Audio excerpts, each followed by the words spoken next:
depending on what you do and where you are. Even as for dentists, they feel stuck. They're looking for, how do I now position myself for something else? And that space is not so forthcoming all the time. And the way that you can create it is just because you're now expanding from here to here and allowing yourself the ability to now learn new things.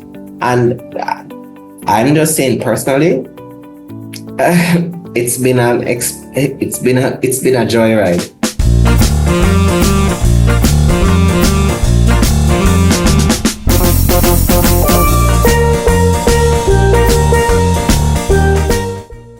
Welcome to another episode of the Irreplaceable Dental Team. And as usual, I have a treat for you. He's tall, he's dark, and he's handsome.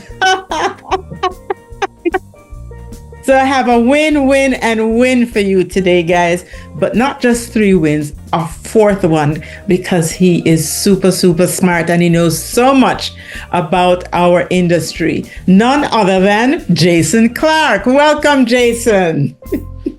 Happy to have you. And I would say, good morning, good evening, and good night, depending on where you happen to be. And I will say that during the course of our discussion, you're going to hear me say auntie, and that's because she is auntie to me. And at the same time, yes, I will refer to her as Dr. Lawson Myers. And so thank you for having me. Well, whatever you call me, I can't help but respond. Now, I love you. You've been in my life for forever, but tell our audience who you are and why would we invite you to something about dentistry? I started my journey with a company that was and has become now one of the largest distributors of dental products in Jamaica. And again, the funny part is where it started was because of something that Dr. Lawson Myers shared with me very profoundly at the time, as to how to even shape it in that particular way. And it has taken off and gone its particular direction, which is cool and that's fine. But I've been in dentistry for about 15 years. Well, dentistry, healthcare, because healthcare in a general sense, about 15 years. And that's just one phase. Secondly, I have worked in education, both at a tertiary and secondary level, in different spaces. And I would say thirdly, from a tech perspective, having been a part of a tech company and still actively work in that space as well. So there is, I guess, a trifecta. Indeed. of insight to our discussion today. Great.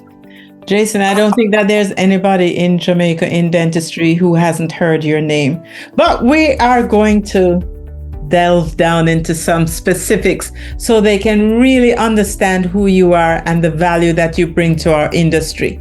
I have a quick question to ask you. Now, beyond the traditional metrics of production and new patients, those leading indicators that a dental practice is positioned for major growth opportunities, how can a team learn to spot them? How can we learn to spot these leading indicators beyond new patients and production? You have to understand that each team member has a series of indicators that matter. Not everybody is for everybody. True. So when you're looking at your front desk and you're saying, okay, so what are my patient counts? That determines what goes to you as a practitioner in terms of how do I even want to operate as a practitioner. Those things now affect how your office manager may choose to decide, okay, so do we need to order more supplies, less supplies? All feeds into a different set of things. So each KPI is related to each role that is being played. And it is just appreciating that each role still has a function, but that everything is rolling into each role. So if you want me to go into more specifics, I'm happy to do so, but I don't know where you want to go. If I understand you correctly, we really have to look at individuals and the strengths they bring to the team and make the determination as to what they can bring, make it measurable so that we can be able to value the whole package. Is that what I hear you saying, Jason? That's kind of where I'm trying to go. So if you're looking at your front desk is more or less responsible for your pre-booking and your post-booking, meaning your post assessment of that patient and the settlement, etc. Right? So your pre-booking is looking at a procedure. What does that procedure look like? And if you are able to identify clearly, okay, so I'm doing a cleaning. So, Auntie Heather, I'm coming for a cleaning. It should not take more than 30 minutes. And that's more or less something that they can now schedule, and because they are scheduled that way, allows for your entire day to be scheduled correctly.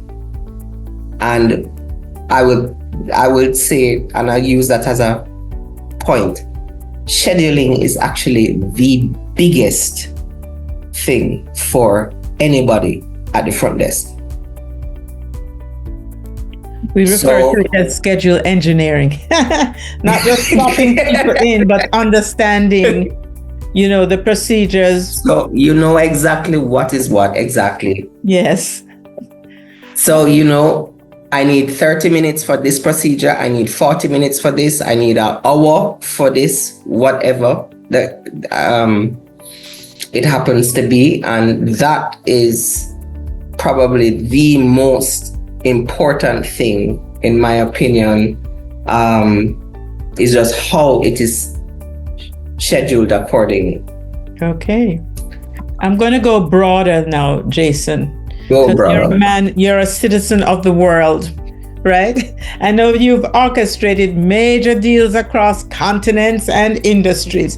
So tell me, what is the single most strategic blind spot you see in an otherwise successful dental practice when owners that are evaluating a big opportunity, whether it's an acquisition, new technology, or partnership, maybe even just taking on a new associateship? What is the most common blind spot?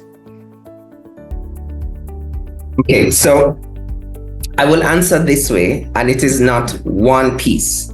Mm-hmm. The first is the availability of supplies to the region.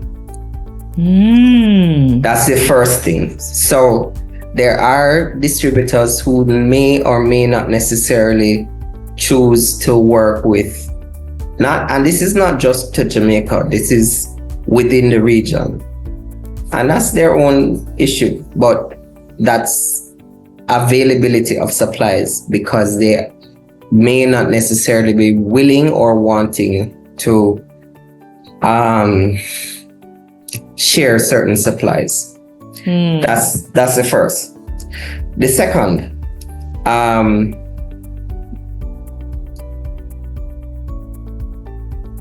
because it's not that, to me, it's not that complicated.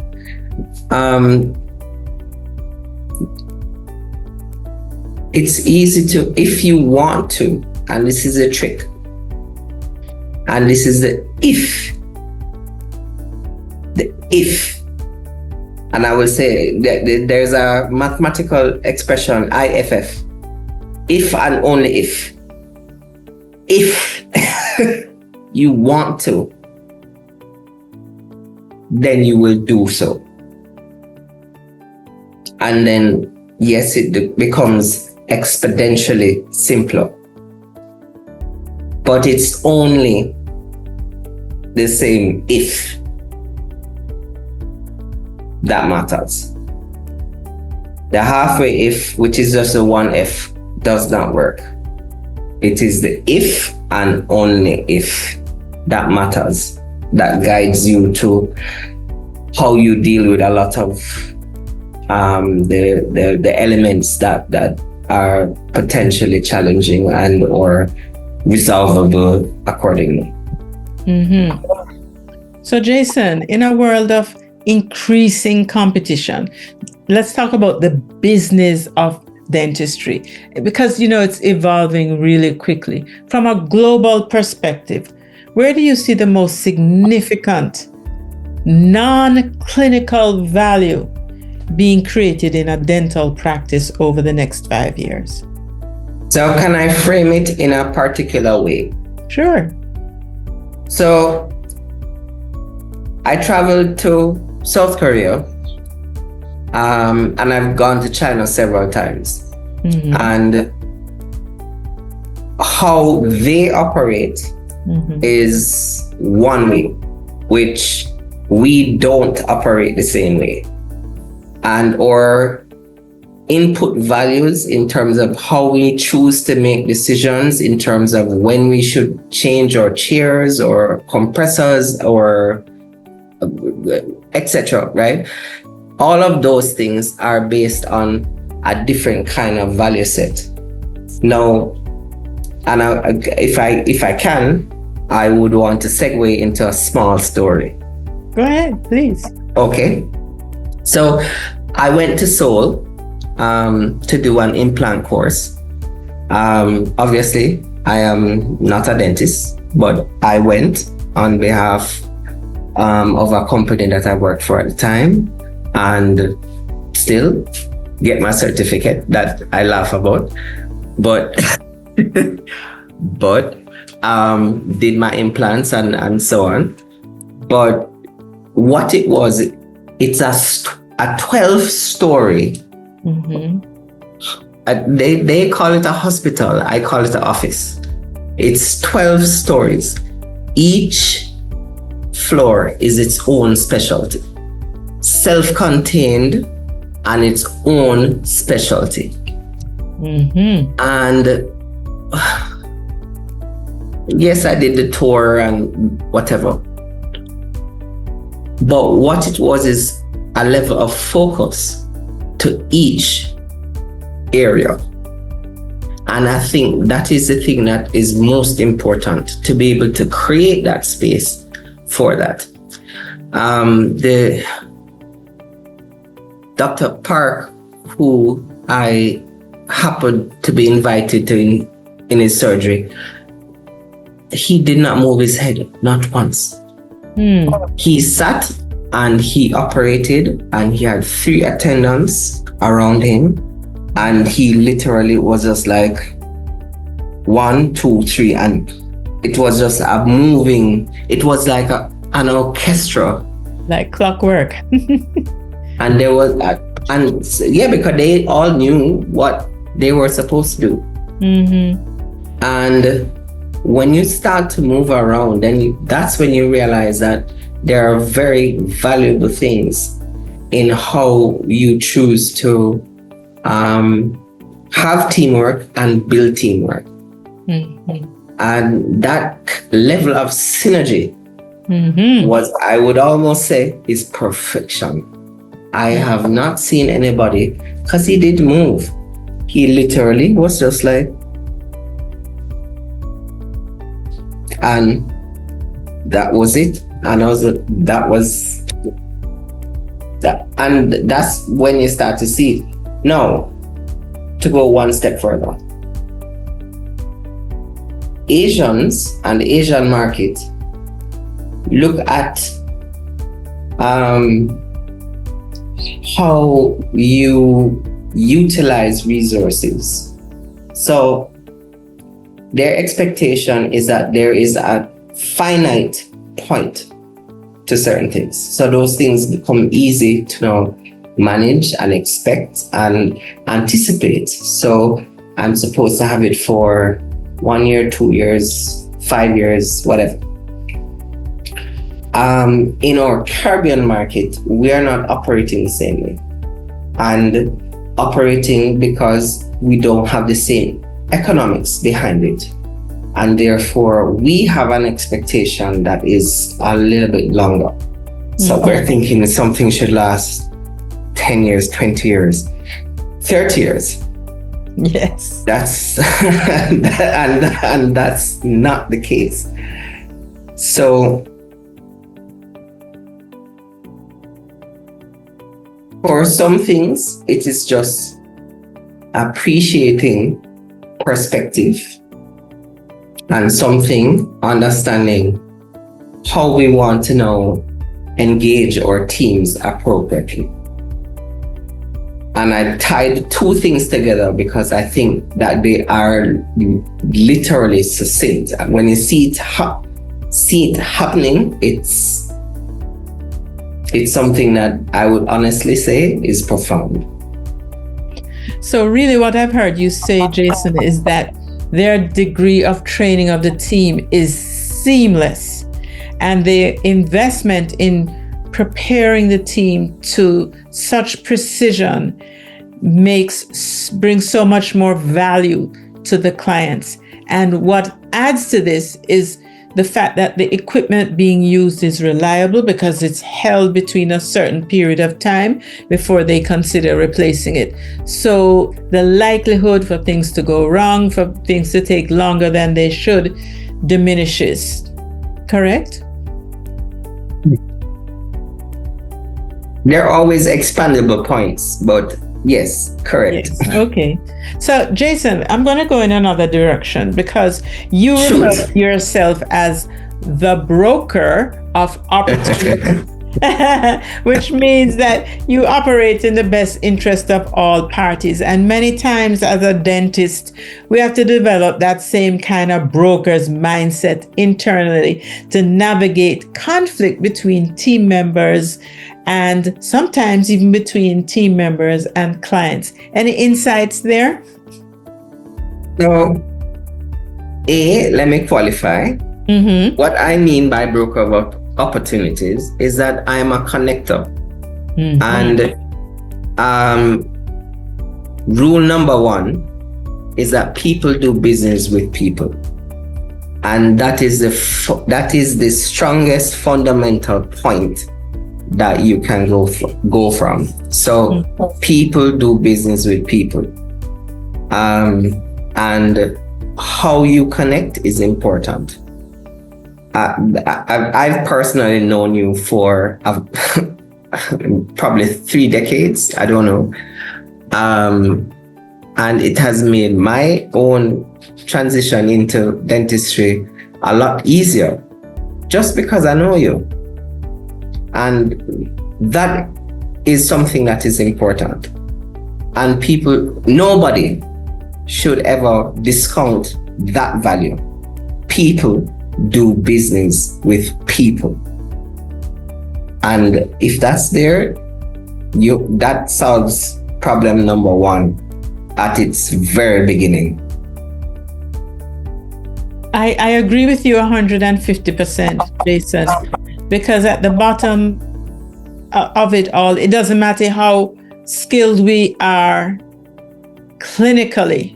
If we don't have the skills, the interpersonal skills to recognize people are people first, getting to understand this person in front of you and what they bring to the table is also important. Recognizing what you bring to the table is also important. Recognizing their style of communication versus your style.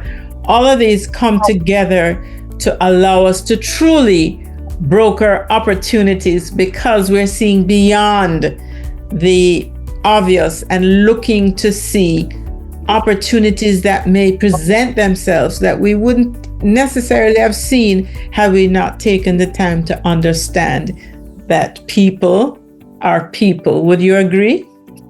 Agreed. Absolutely.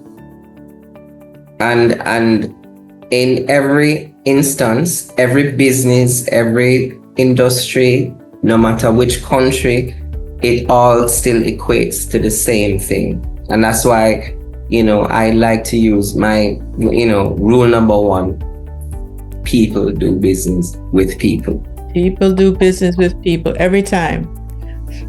People work with people. People care for people. So the more you know about people, the more developed your people skills are, the more likely you are to make the progress that needs to be made. Because relationships always come before anything that you're going to do for anybody, whether it is brokering a sale, doing dentistry, whatever it is. We always have to remember that people, when they develop relationships, there is trust, there's a sense of comfort because you feel that this person has your back. And as you move forward together, it ends up being a win-win situation. Win, because I have allowed you in to see what I bring to the table, which is more than just clinical skills. And a win for you, because you now can feel comfortable in what I am offering, knowing that I can be trusted, knowing that at the end of the day, whatever it is that I've committed to doing, will be doing to the best of my ability, right? Agreed. All right. No, it's that, I'm just saying that's spot on. So yes, agreed. Yeah.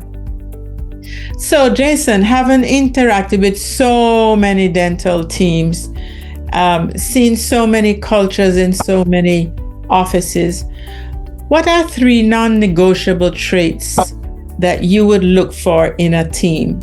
The winning team, the irreplaceable team. I'm not sure if I want to agree to irreplaceable team, but I would say let's try and see if we can construct something correctly. A is that you must always want to learn. B, you must have the right attitude behind how that learning takes place. C, you should always be paying attention to anything that is not directly connected to you at all. So, and again, I give you a story, if you don't mind. I love stories. Go ahead. So, a colleague of mine calls me and says, "Hey, there's this course on," I'm not sure if I should say it, but I'm going to say it anyway, on Coursera, with a university in China around cooking. And anybody who knows me well enough knows that I cook often and well enough. Not sure if I would say that I have gotten to the point of getting my star from you. but nonetheless, and I have found myself being able to tap into, and people ask me about food related things and health, food safety related things, just because of. And I think that as you look at how you want to interconnect, sometimes unrelated is how you can grow into other spaces and other things and do more than feel stuck. One thing that I guess comments that I've had is that depending on what you do and where you are, even as for dentists, they feel stuck. They're looking for, how do I now position myself for something else? And that space is not so forthcoming all the time. And the way that you can create it is just because you're now expanding from here to here and allowing yourself the ability to now learn new things. And I'm just saying personally, it's been a joyride. I agree with you 110%. I am a lifelong learner myself, and I agree with you that being able to expand your knowledge base is, creates interest and takes you in various directions. You're not just tunnel vision into one direction. But I'd also say that there are things that you've learned outside of your scope. We're talking about dentistry now. So beyond dentistry, that can come in to support how you treat your patients, information that you can use to enhance your team and the dynamics of the team, and even the experience that your patients may have that is different from what your neighbor is doing to the left or to the right. So lifelong learning exposes you to a lot, creates interest, gives you various avenues to go, but it also enhances what you're doing as well. And I always say the one thing you cannot teach is attitude. If I have two particular candidates and one is very highly skilled with an attitude that's just not going to work with the team, versus somebody who I need to train, but their attitude is one that seems it will fit in with our culture, I'll take attitude over training any day. And that third point is such a salient point. Be curious. Look beyond what you have been called to do, because there's always something to be learned as you observe what other people are doing, how they're doing it, when they're doing it, and even why they're doing it. Because there is learning in a classroom, but there is so much more learning that takes place just observing what's happening in and around you. So thank you for those 3 points. I agree, and I agree. I want to stick a point back to your middle point, which it's a mutually acceptable point, is the attitude. The attitude is something that is so important in anything and everything that you do. And when I go through so many requests for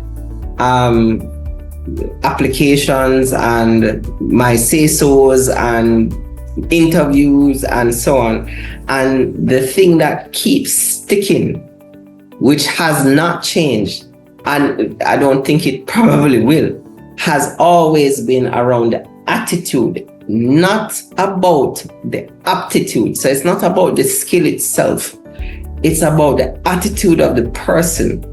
And I think that is a thing, or I'm not saying the thing, but a thing that is very essential to how any kind of participation and placement takes place, not just in relation to dentistry, across the board. Because again, I work in multiple industries. So that is something that I think it needs to be very clearly understood. So you walking in wanting to learn. You're walking in wanting to be better. You're not walking in thinking that you are the best necessarily. And if you are the best, even so, that's not necessarily the case yet. So prove it. You know why that's such a salient point? A lot of times when we're hiring, we're going down the checklist of experience, of training, etc., which is important. Those things can get you in the door, but what keeps you in the door, or what keeps you on an upward trajectory, is your attitude towards learning, towards growing, towards becoming. You know, one of my mentors is John C. Maxwell, and he has this saying, don't take a duck to eagle school. There's some people, they come into your environment, they don't want to grow. They just want to swim round and round in that pond. That's fine too, You yeah. try to push them, it's a tug of war. And then you have people who come into your team and they just want to grow and soar. And if you don't recognize that and give them opportunities, they get frustrated because you have them swimming around in that pond. So discernment is the key.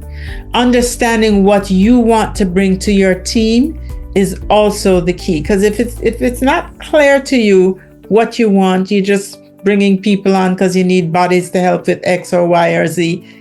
Yeah, you'll have a team, but not necessarily the team. And when we refer to the irreplaceable team, it means gathering people who work so well together that your patients will leave that, past that office, past that office, past that office, jump around that office just to get to you. Because for them, you are irreplaceable. And so that's what we strive to do for our teams. Yes, lifelong learning, right attitude, and paying attention to what's happening around you so that you can continue to stay on the groove. Listen, you've been so generous with your time. I have one final question to ask you. And, you know, I'm a lady of a certain age. So this last question has to do with people who are looking to transition, moving out of dentistry. How can a practice owner reframe their thinking from finding a buyer to architecting a legacy transaction that ensures that the practice continues to grow and the team feels secure? Because, you know, when changes come about, people get unsettled about what their future is. Can you guide us through that or give us some? I don't know how my whole facial expression came across, but it came across as a confusion because all three of those things are complicated by itself. So selling a practice is equivalent to buying a practice. So we now have 489 registered dentists in Jamaica, of which that's not as many practices. There remember like four, I'm not even gonna guess. So you have a set of intended and interested parties, which the space does not necessarily support sufficiently. And then you have younger practitioners who are wanting to now take the leverage and be parted to something, and they don't have the requisite leverage yet, accordingly. So that goodwill does not transfer immediately. And I'll go into one by one. And then there's just an outright sell. Now, let's go backwards. The outright sell does not actually work anymore. There are sufficient practitioners in the market that it doesn't work so simply. Mm-hmm.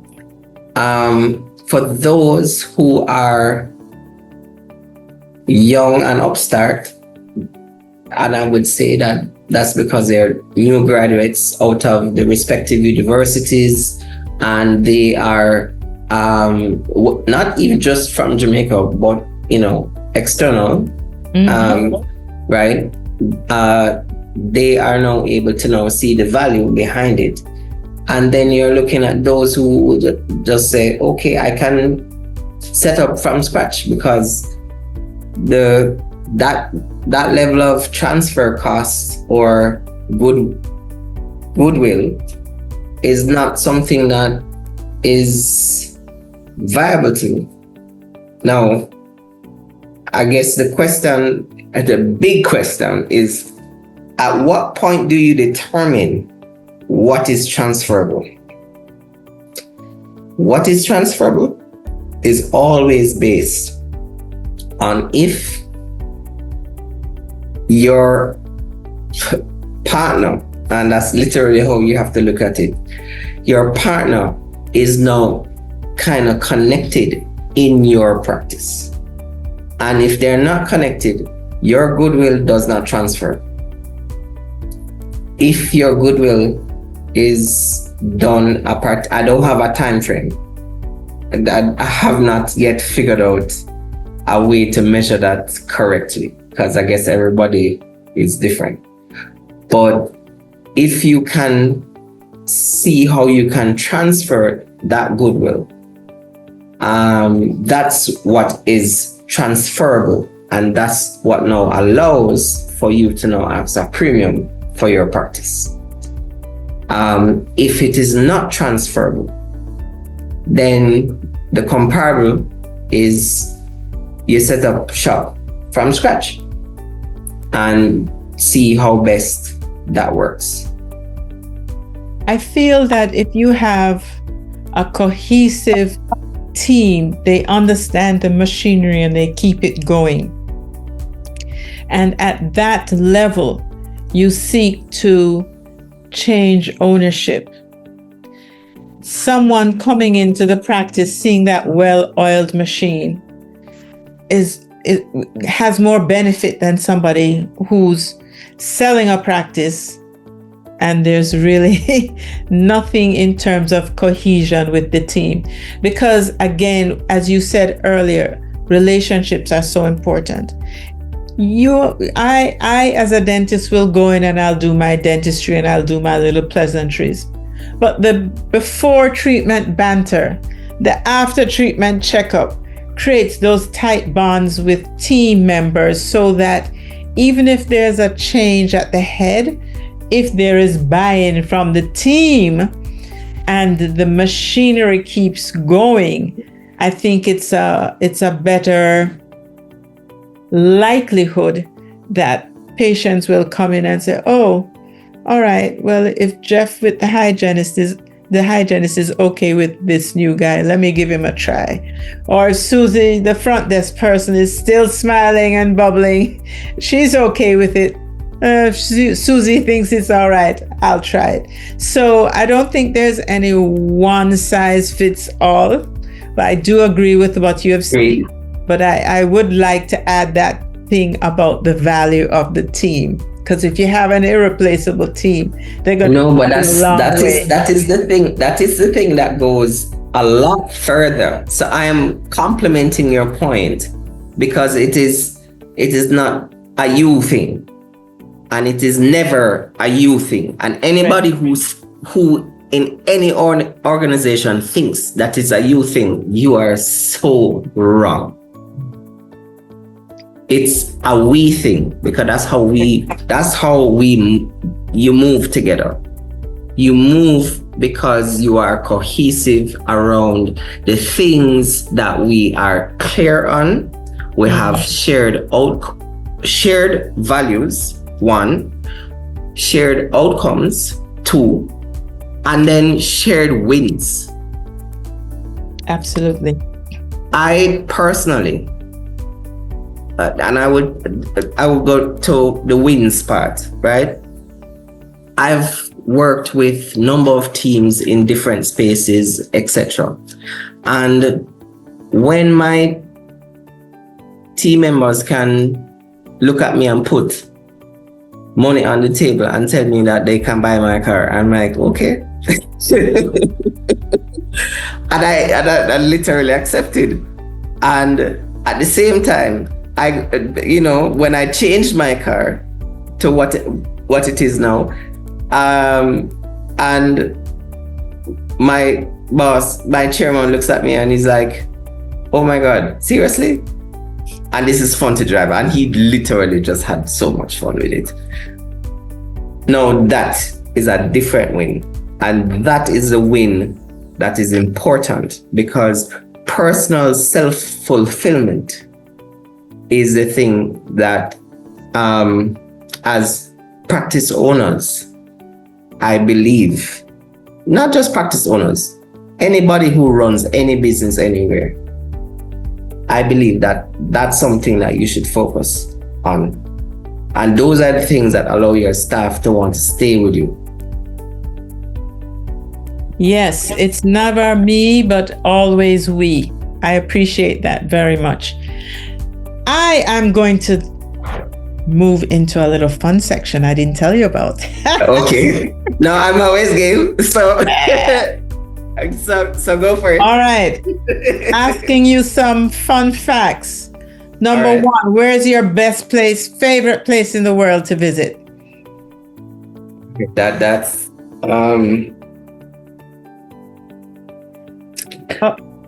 of the places that you've been to, which one just impacted you the most? Turkey. Ah. So Istanbul was, I would probably say, I went for a global conference, a global entrepreneurship conference, and it was housed in Istanbul, and I got to see a different set of things. Day one was an absolute disaster, because they actually took me on the Asian side of Istanbul by accident. Maybe, I don't know how I put in, because normally I tend to pre-plan certain things. And when my driver took me to the location and I came out and I'm like, there's no way that this is the right place. And I showed him what the original booking was, and he said, okay, fine. And he, and so I got to have the experience of doing that Europe to Asia to, but on two different sites. So,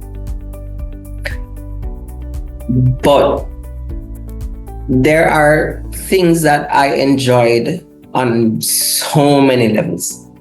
The first was just going through their own religious heritage and the background behind that, and appreciating that kind of legacy. And there is a whole, I'm not going to go into that now, obviously, but there is a heritage behind the city's heritage. And that was something that was important to me. And being able to see things from a different perspective. Open your eyes. Yeah. If that's probably my most significant place. I can't tell you, because I probably have a story about everywhere. No, you don't have to, but that's good. Is there a place on your bucket list that you would like to go to? Yes. There are a few, but they're tied. Egypt. Okay. So into Jerusalem. So I'll look out for one of those pictures with you in front of those pyramids. How about that? I hope that they will still be there. Listen, tell me, what message would you send to 16-year-old Jason, having lived such a full life? What advice would you say to your 16-year-old self? No, that's going to be fun. So, one, be militantly focused. Not just focused, militantly focused around what it is that you want and how you want to get there. Everything that happens is because you worked for it. It's not because it is given. And there's nothing that is given. So you earn it. So you have to be militantly focused. I would say that's one. Two, be curious. Read a lot about everything and nothing. There was a particular chairman of a political party who had said to me many years ago, maybe around the same time, and he said, "You must know a little bit about a lot." Yes, I love that. And as such, I try to literally ensure that I know a little bit about a lot. And for some things, I know a lot about a lot. It certainly keeps you in the conversation. Exactly. So you can play in any space you want to, whatever you want to do. And therefore, it allows you to advance much further. The third is understand you, the person. So, what your personality looks like, how does it now meld with other people? And so you know how best to interact and engage accordingly. Most people think that I'm an extrovert. I'm actually not an extrovert. But I would say that I've understood me enough that I can do certain things a particular way, and therefore it allows me to push forward. 4, never, ever, ever chase the money. I agree. The money will come to you if you're good at what you do, but don't chase it. And I've seen so many instances. Dude, if you said nothing else today, that one statement was worth all this time spending talking to you, because I believe that 150%. Exclamation point, boom. Never chase the money. The money will come to you. The opportunities that I have experienced in different countries is not because I went in search of it. It's because it came in search of me, but it's that I did the groundwork first. And there you go. And that is the thing that you need to be mindful of. I will give you. You want another story? Come on, Well, I have one more question to ask you. So if you can give me a short story, it's good. The first time I went to Argentina was at the request of the Argentinian ambassador, because I used to write about wine, and yes, there's a reputation. I know that not everybody is going to fully appreciate that, but gave me a fast track. And then the second time I went is when I got a proper curated itinerary of where to go, what to do. And I kid you not, it was a fantastic experience. And it was multiple, like every day is like 2 or 3 different wineries, etc. And I would say it's just because I didn't chase it, but it came to me. There you go. And I would say to anybody that what you want out of your life is always going to be a function of what you work towards, and it will come to you.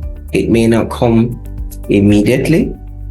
It may not come as fast or as convenient as you think, but it will come to you if you are consistent around what you do, how you do, and that is the thing that matters. Amen. Here's my final question to you, Chef Jason. What is your Lord. favorite meal to prepare? Think carefully, because I might ask you to prepare it. I'm just kidding.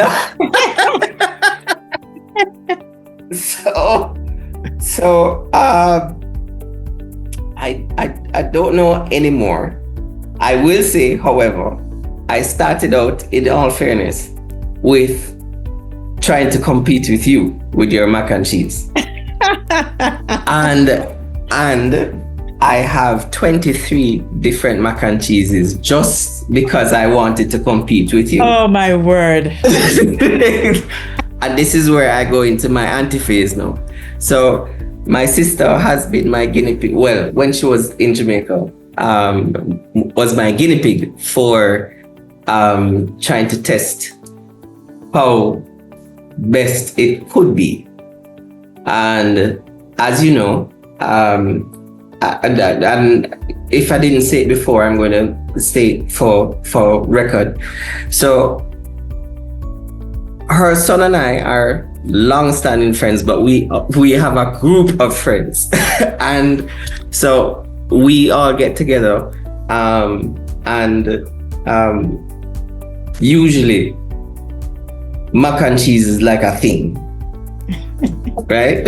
So, and one particular individual will always be like, "Yes, man, cannot go to HD's house unless there's mac and cheese." I think I did it one year, and it was a favorable second, but still didn't win, but that's all right. And I would say that maybe that's my go-to anything, like. Well, listen, I've learned so much about you in these past few minutes. I had no idea that my little throw together mac and cheese had you trying out 20-something recipes. OMG. I'm not going to sleep tonight. My head just going to float away. Listen, this has but been... this is where I will transition from saying, Dr. Lawson Myers to just saying auntie.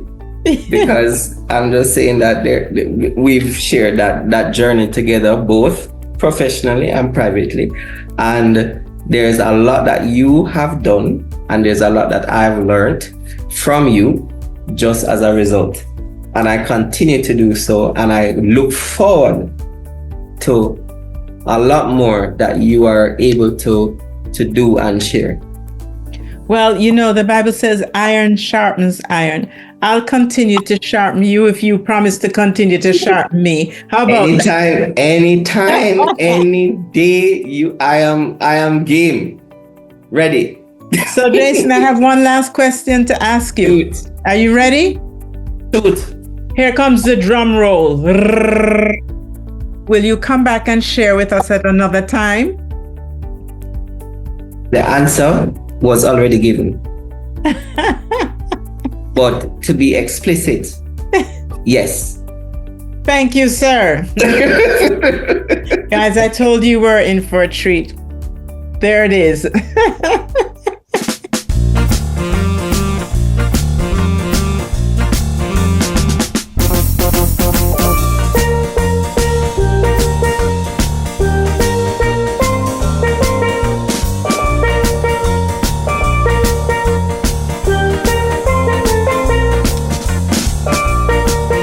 Well, that was quite a discussion with Jason. Quite a few salient points that I don't recall discussing with anyone before.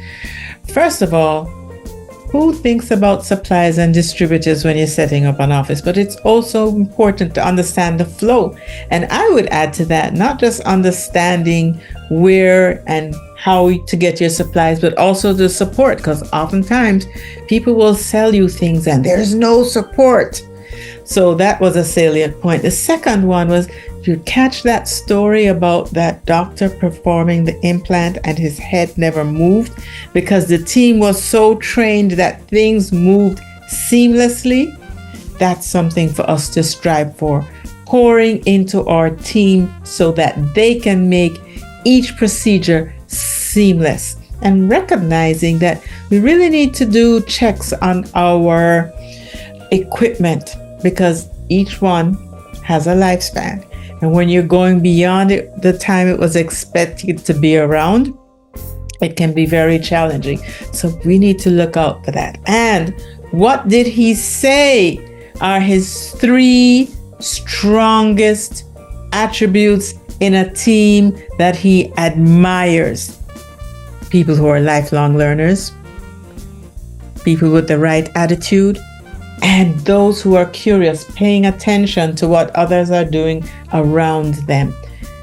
Because one day, something they've observed may be just the thing that they need to do in their own sphere, or to be able to fill in for somebody else. And finally, that dream team will be one of the best selling points when you're ready to transition your office. Because relationships are what closes business deals. Not going after the money, but producing your best self with your best product. It's irresistible. Listen, if you haven't yet subscribed to this YouTube channel, like, share, because life is better when we live, learn, and grow together. Catch you the next time.